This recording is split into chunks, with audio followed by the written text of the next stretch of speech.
হায় রে নারী, তোর এত অভিনয় জানিস? ছেলেদের মন নিয়ে তোকে খেলা করতে ভালো লাগে। রিলেশন করলে একজনের সাথে, বিয়ে করলে আরেকজনের সাথে।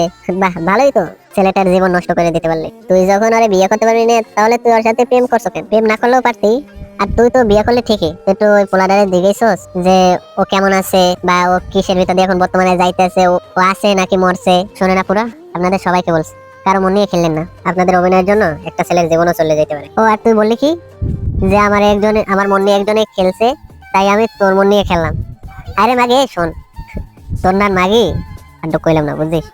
একটা ছেলে কতটা অসহায় হলে বিষ খাইতে পারে। তোর জন্য হসপিটালে 1 মাস মৃত্যুর সঙ্গে লড়াই করছে। বুঝবি, ঠিকই একদিন বুঝবি। সেই দিন কাইন্দে মরে গেল, সেই মানুষটারে পাবি না। বন্ধু, তোরে বলছি, তুই শোন, তোর লাইফে এক থেকে ভালো মেয়ে পাবি। তোর নিজের জীবন নষ্ট করিস না। আল্লাহ আমি আর পারতেছি না। আল্লাহ তুই এবার হয়তো ভুলাই দাও, হয়তো আমার কইয়া দাও। আল্লাহ আমি আর পারতেছি না।